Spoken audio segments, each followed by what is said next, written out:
This is the evidence that I can perform better in English. I really don't need to think twice about anything written in English. I can actually deliver this message by reading it. It's not a great deal, as you might think. I don't really need to bustle and hustle and bustle just simply to get things, like this done. I'm not youngest. That's a really ridiculous argument. Let me actually prove otherwise. I'm not youngest person. Are you fucking crazy? I'm actually old enough to cover many things you can never even imagine. And those are people who attack me. They would have never actually read it faster than me. Let me actually prove it.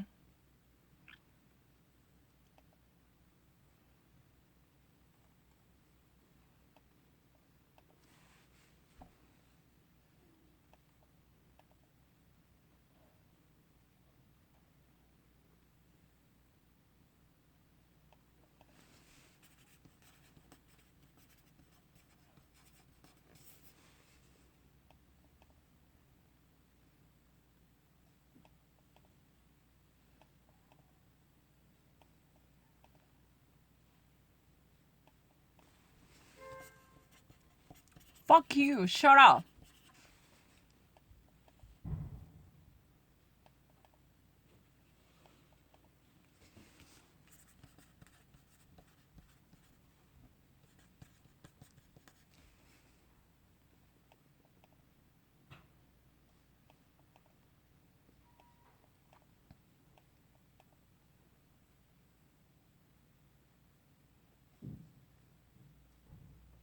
What's the SBA?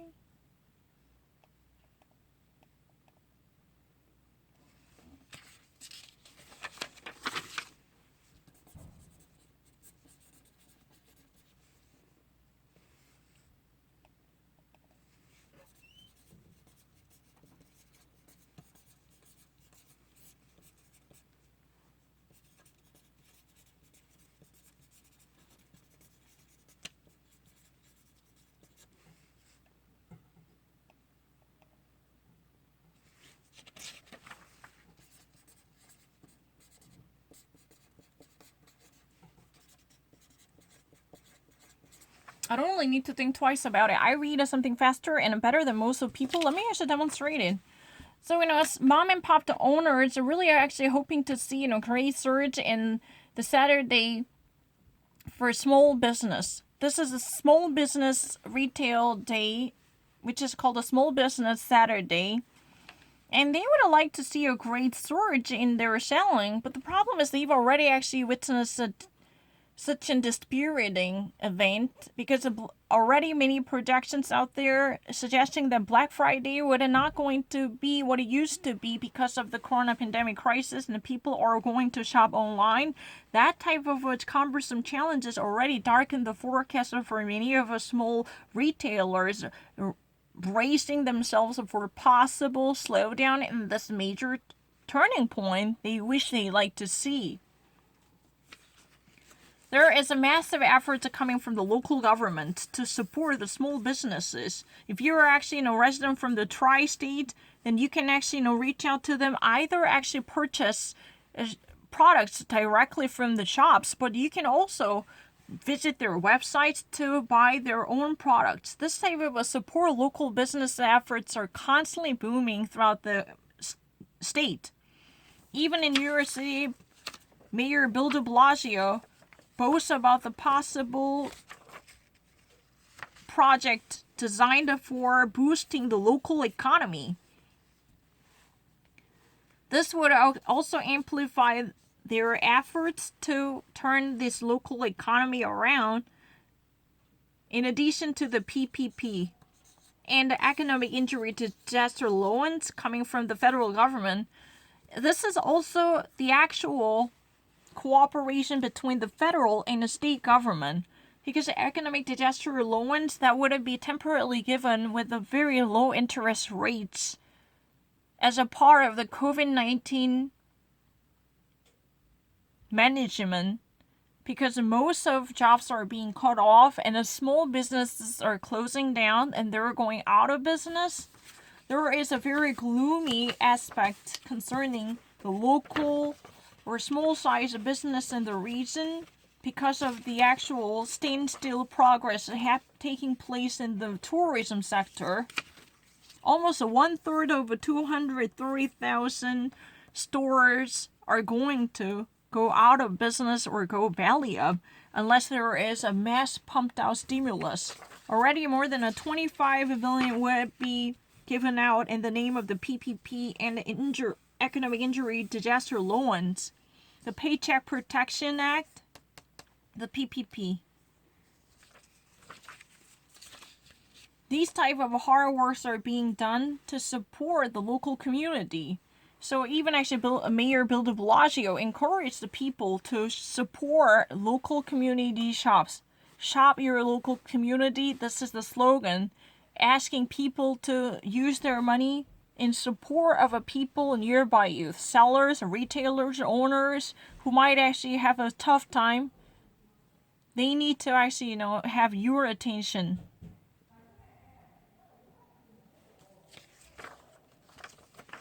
So what type of ways are actually suggested to support the business? They can actually, drop by the local shops. This is one traditional way where they can actually purchase a certificate or a gift card, which it could be redeemed later anytime they want to, or they can actually visit their online stores to place any type of products they like to have. That's also possible because in recent days, not just simply brick and mortar, but brick and click, this type of a fusion between online and offline stores are very common in New York. So people are more likely to purchase their items from both the venues. Maybe they actually hit the physical local shop, then they actually spot something they might like, then they can actually reserve it. They can actually bring it back to them, or they can actually order it online whenever they like to do. That's really easy. I don't think, there is any type of difficulty that I have. Yeah. Let me actually prove it. Let me prove it. Real serious one.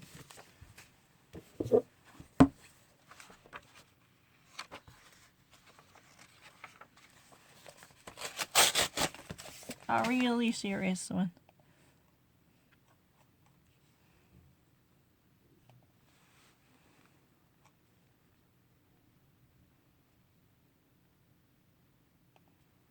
It's not a great deal for me to read something on the internet. That's really not true. I'm not actually doing that in that way. That's not true. What are you doing? I never repeat any of them. That's not true. Oh, no, it's not possible. It's impossible. No internet. That's not true. We have an internet connection. That's really ridiculous. It's internal. How would you actually say that this is not internal? Have you actually not noticed that? It's really internal. Who would actually say that this is not internal? Are you crazy? Do you honestly think that I have heard about this before? You must be really a nut job if you ever think that I've heard about this before.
So right now there has been a serious problem associated with the artificial intelligence algorithm. Facebook is accused of having mistakenly blocked several small business ads because its own advertising artificial system has been somehow mistaken about the nature of advertisements there were actually indeed a genuine content material from the small-sized businesses in partnership with the Facebook.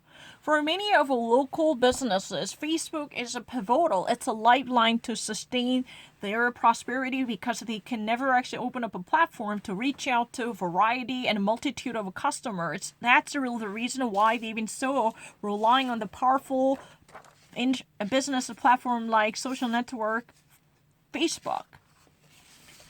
According to recent reports, Honey Grains, which is a local business owned by Ruth Harrigan, and this person claimed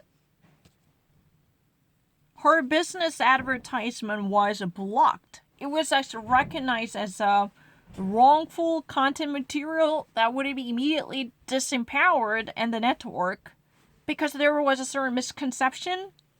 Meanwhile, she actually lost more than $5,000 worth of sales because there should be a proper advertisement based upon the data and the advertising power of Facebook. But many of associations were likely to be caused by misperception.